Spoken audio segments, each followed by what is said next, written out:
Neymar pode estar mais longe da Copa do que parece. E o motivo não é o que todo mundo está discutindo. Nos últimos jogos pelo Santos, um padrão começou a se repetir. Presença em casa, ausência fora, sempre dentro de um controle físico bem definido. Até aí, tudo normal. Mas quando esse cenário é colocado ao lado de um detalhe recente, a presença da comissão da seleção em um jogo onde ele não atuou, a leitura muda completamente. Porque não se trata só de desempenho, mas de disponibilidade no momento em que mais importa. E essa análise não vem de opinião isolada, mas do cruzamento entre decisões do clube, critérios já expostos pela comissão técnica e o contexto real da Copa, com jogos em sequência e alta exigência física. A dúvida que começa a crescer nos bastidores é direta e incômoda. Neymar está sendo preservado? Ou está, sem perceber, se afastando da Copa? Antes de aprofundarmos, se inscreva no canal e diga nos comentários de onde você está nos assistindo agora. Vou ler todos. E uma coisa que muita gente me pergunta, como eu faço esses vídeos de notícias? Foi com vídeos simples assim que eu consegui monetizar canais no YouTube. Se você quiser aprender como criar canais nesse formato, deixei um e-book no comentário fixado. É só acessar o link para ver como funciona.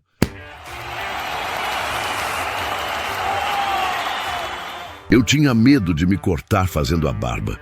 Testei o Philips OneBlade e foi outra história. Corta, apara e alinha sem irritar a pele.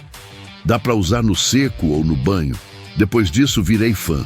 Link no primeiro comentário afixado. Agora começa a parte que pouca gente está olhando e que pode mudar completamente essa história.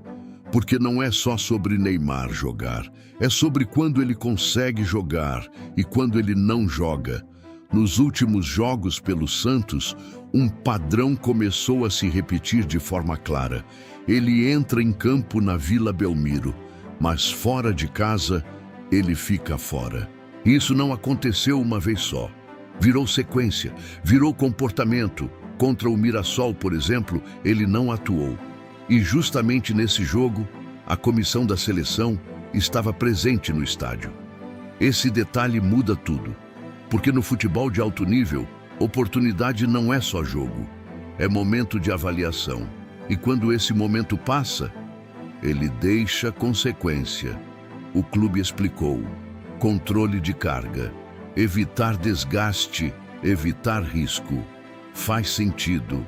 Dentro da lógica do Santos, está tudo certo.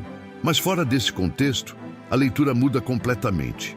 Porque a seleção não trabalha com esse tipo de margem. E isso já foi deixado claro. O critério é simples. Jogador precisa estar 100%, sem exceção, sem adaptação. Não é sobre talento. Nunca foi. Neymar continua sendo um dos jogadores mais decisivos do futebol brasileiro. Capaz de mudar um jogo em poucos segundos. Capaz de resolver quando ninguém mais resolve. Mas existe uma diferença que começa a pesar muito nesse nível. Decidir é uma coisa. Estar disponível para decidir é outra. E é exatamente aqui que o cenário começa a apertar, porque a Copa do Mundo não permite esse tipo de controle. São jogos em sequência, intervalos curtos, menos de 4 dias entre partidas, calor extremo, pressão máxima. Não existe escolha de jogo, não existe gestão confortável. Ou o jogador sustenta o ritmo, ou não sustenta. E quando a comissão técnica olha para esse cenário, ela não está analisando só o que o Neymar faz com a bola. Ela está analisando o que ele consegue sustentar sem ela. E é aí que entra o ponto que quase ninguém está conectando. Se hoje existe um controle tão rígido, se existe a necessidade de escolher jogos, como isso se encaixa em uma Copa do Mundo? Essa pergunta não é simples, e ela ficou ainda mais forte depois daquele episódio específico. A comissão foi ao estádio. A expectativa era alta, o momento era ideal, e Neymar não entrou em campo. Dentro do Santos, decisão compreensível.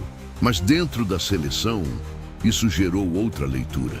Porque ali não era só um jogo, Era uma chance direta de avaliação, e quando essa chance passa, ela não volta igual. Esse tipo de detalhe pesa, mesmo sem ninguém falar publicamente. A partir daqui, o debate muda completamente. Não é mais sobre jogar bem ou jogar mal. É sobre confiança.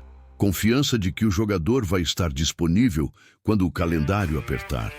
Quando o jogo exigir intensidade máxima. Quando não houver margem para erro. E confiança não se constrói com promessa, se constrói com sequência. E hoje, essa sequência ainda não existe. Enquanto isso, outros jogadores começam a ocupar espaço. Jogadores mais físicos, mais constantes, mais presentes em sequência. Talvez não com o mesmo talento, mas com algo que pesa muito nesse tipo de competição. Disponibilidade. E em Copa do Mundo, disponibilidade decide. Agora vem a parte mais delicada de toda essa história, porque Neymar não foi descartado. Ele continua sendo observado, continua no radar, continua como opção real. Mas o cenário ao redor dele começa a criar um efeito silencioso, sem sequência completa, sem presença constante, sem ritmo competitivo contínuo. A decisão começa a se formar antes mesmo de ser anunciada. E essa é a virada que quase ninguém percebeu. Não é a seleção que está tirando Neymar da Copa, é o contexto que pode acabar empurrando essa decisão. Pouco a pouco, sem anúncio, sem ruptura, sem alarde. E isso é o que mais chama a atenção, porque não é sobre perda de qualidade, não é sobre queda técnica, é sobre encaixe. E no futebol de seleção, encaixe é tudo. Principalmente quando o tempo é curto, principalmente quando a exigência é máxima. Agora o cenário está aberto. De um lado, um dos jogadores mais talentosos da história recente do Brasil. Do outro, um modelo de jogo que exige intensidade total o tempo inteiro. E no meio disso, uma decisão que ainda não foi oficializada, mas que já começou a acontecer. A pergunta agora muda completamente. Se esse padrão continuar, se esse controle seguir, se essa sequência não vier, isso é só uma fase de recuperação, ou pode realmente custar uma vaga na Copa? Comenta aqui embaixo. Se você gosta do nosso conteúdo e quer deixar isso registrado, seja um membro diferenciado do nosso canal. Basta procurar o botão Seja Membro abaixo desse vídeo, clicar e contribuir conosco mensalmente para conteúdos cada vez melhores. Essa é uma discussão que divide o futebol brasileiro de verdade. E se você acompanha futebol além do óbvio, se inscreve no canal agora. Porque quando o detalhe passa despercebido, é exatamente ali que a história começa.